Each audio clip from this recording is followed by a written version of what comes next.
Hello दोस्तों, कैसे हैं आप सभी। आशा करता हूं आप सभी बढ़िया होंगे और अपने एग्ज़ामिनेशन की तैयारी काफ़ी अच्छे से कर रहे होंगे।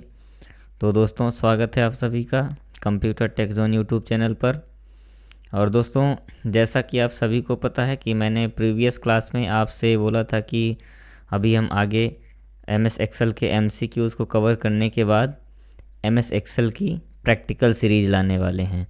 तो दोस्तों, आज से हम स्टार्ट करने वाले हैं MS एक्सेल की प्रैक्टिकल सीरीज़, जिसमें हम एक एक टैब के एक एक ग्रुप को एकदम अच्छे से क्लियर करते हुए चलेंगे और कोई हौस पौस नहीं करेंगे, बिल्कुल आराम से चलेंगे। एक एक ग्रुप को बिल्कुल क्लियर करते हुए चलेंगे। तो दोस्तों, आज स्टार्ट करेंगे हम MS एक्सेल में होम टैब को, क्योंकि देखिए फाइल टैब अप्रॉक्सीमेट सब में कॉमन है। तो आशा करता हूँ कि ये फाइल टैब आपको कंप्लीट हो सकता है, और अगर नहीं भी होगी तो फिर आगे कमेंट में अगर बताएंगे आप तो फिर करवा भी देंगे। तो आज हम सबसे पहले स्टार्ट करेंगे होम टैब को। तो दोस्तों, इसके लिए मैं अभी थोड़ा सा डेटा टाइप कर लेता हूँ।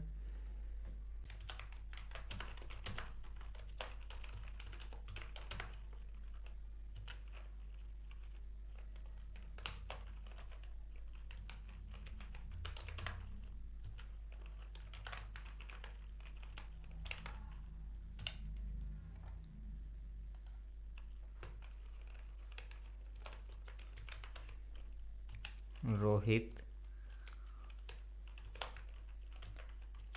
रमन, आशीष और अमित, कुलदीप,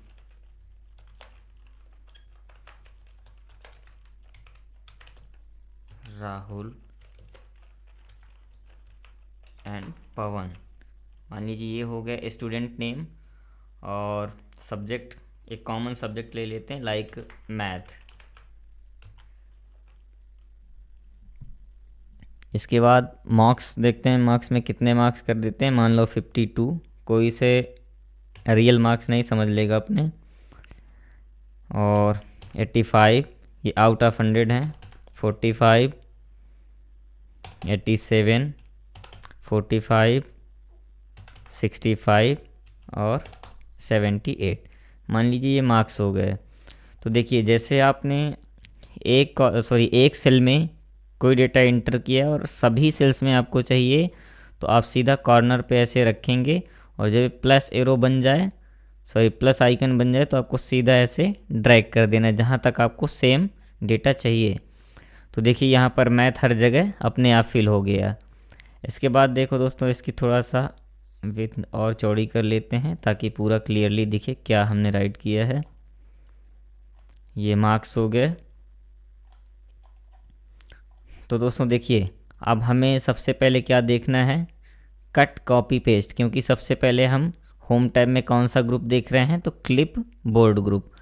तो सबसे पहले ऐसे करके पूरे रेंज को सेलेक्ट करेंगे और कॉपी करेंगे। तो दोस्तों, कॉपी इसलिए करते हैं कि जैसे मान लीजिए हमें ये डेटा एक दूसरे स्थान पर चाहिए, लाइक आपको यहाँ चाहिए, तो आप यहाँ सीधा क्लिक करके एक सेल पर क्लिक करना है और यहाँ जाना, सीधा पेस्ट पे क्लिक कर देना। देखिए आपको सेम डेटा मिल गया।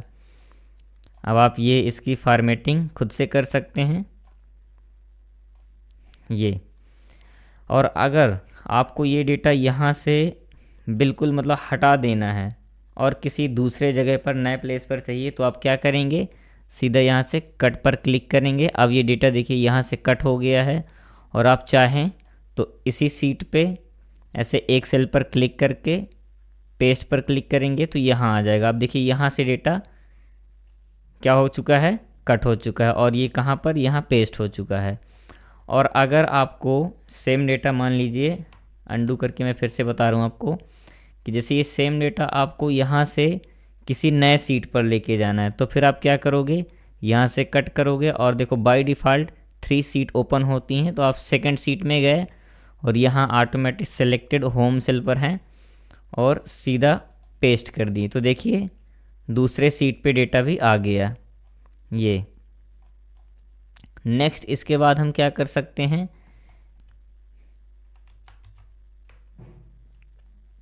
सॉरी इसे सेव नहीं कर रहे हैं अभी। हाँ, अभी हम मान लीजिए ये डेटा है और इसे हमने यहाँ से कॉपी कर लिया, सॉरी यहाँ से कट करके यहीं आपने फिर से पेस्ट कर दिया। अब देखिए आपको क्या करना है कि ये कट कॉपी ये आपने समझ लिया। अभी थोड़ा सा ये जो फॉर्मेट पेंटर दिखा रहा है, इसको समझने के लिए थोड़ा सा पहले आप फॉन्ट ग्रुप को समझ लो, क्योंकि जब कुछ फॉर्मेटिंग और एडिटिंग हो जाएगी इसके बाद फॉर्मेट पेंटर काफ़ी ईज़िली समझ में आ जाएगा दोस्तों।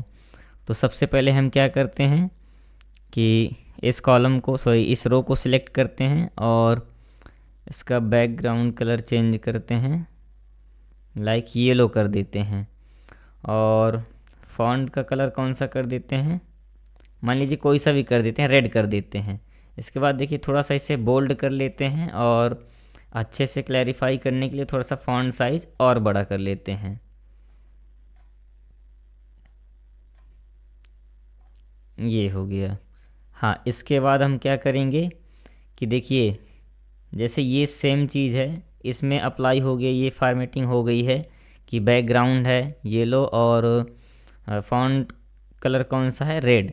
अब मान लीजिए हमें ये डेटा किस सीट पे कॉपी किए थे, सेकंड सीट पे, तो यहाँ पर पेस्ट किए हुए डेटा पर या फिर कहीं भी, मान लीजिए यहाँ से मैं फिर से लीजिए कॉपी कर रहा हूँ और फर्स्ट सीट पर जाके पेस्ट किया मैंने, कहाँ पर, ये पेस्ट कर दिया।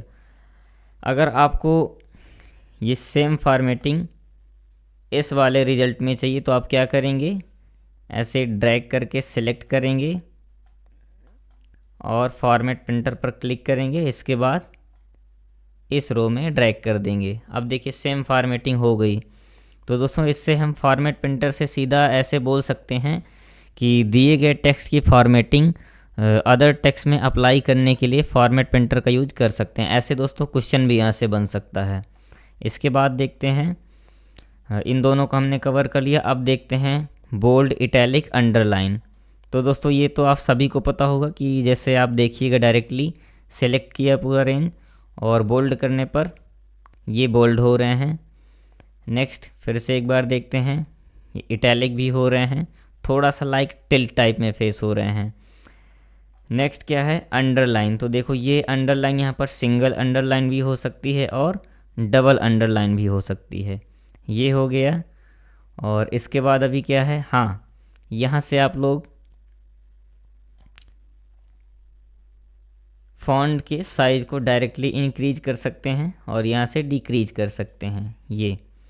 इसके बाद अब क्या देखते हैं, तो इन्हें मैं एक बार फिर से पहले जैसे रखता हूँ। इसके बाद हम देखते हैं अलाइनमेंट।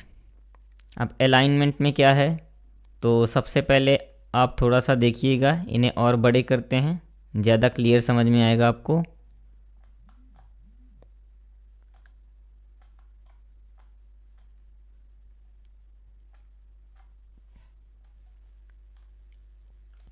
अलाइनमेंट में देखिएगा कि ये जो दिए गए हैं ये सेल के अलाइनमेंट हैं, मतलब सेल के, समझ रहे हैं आप।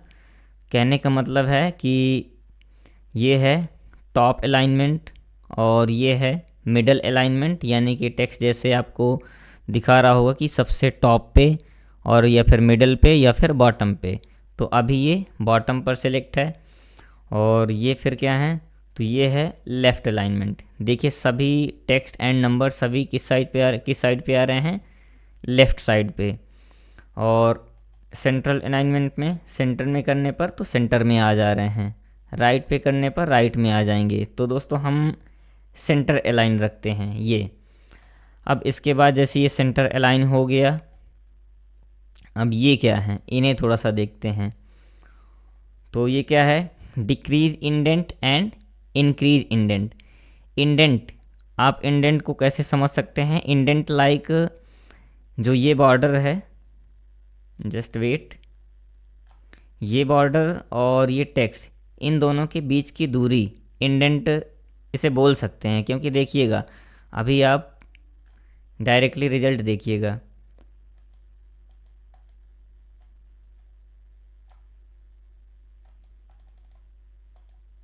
ये देखिए कुछ चेंज हो रहा है,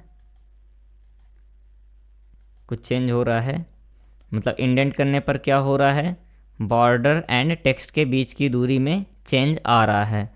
तो इंडेंट को आप ऐसे बिल्कुल डिफाइन कर सकते हैं कि टेक्स्ट एंड बॉर्डर के बीच की दूरी, ये हम इसे सेट कर सकते हैं इससे।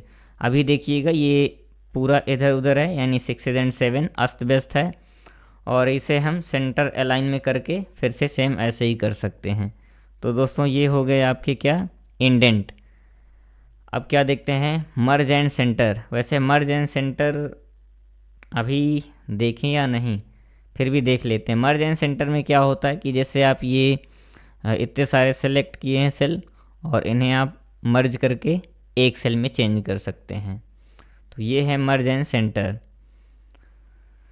तो दोस्तों रैप टेक्स्ट ये बाद में देखेंगे। हालांकि ये रैप टेक्स्ट आपको पता भी होगा कि जैसे हाँ, ये रैप टेक्स्ट वैसे देखे होंगे आपने, किस में देखा होगा, कोई टेक्स्ट एडिटर जैसे कि नोटपैड और वर्डपैड। इसमें जैसे आप टेक्स्ट रैप स्टार्ट कर देते हैं तो एक डेटा एक फिक्स लिमिट के बाद नीचे वाली लाइन से टाइप होने लगता है, और जैसे ही रैप टेक्स्ट नहीं करते हैं तो क्या होता है कि डेटा अपने बिना किसी लिमिटेशन के हाइड होने लगता है पेज में। तो ये रैप टेक्स्ट है, कल इसका प्रैक्टिकल देखेंगे। तो आज के लिए इतना ही दोस्तों, मिलते हैं एक्सेल की अगली सीरीज़ में। तब तक के लिए आप जुड़े रहें कंप्यूटर टेक जोन के साथ, और अगर वीडियो पसंद आई हो तो दोस्तों वीडियो को लाइक कीजिएगा और चैनल को सब्सक्राइब कीजिएगा।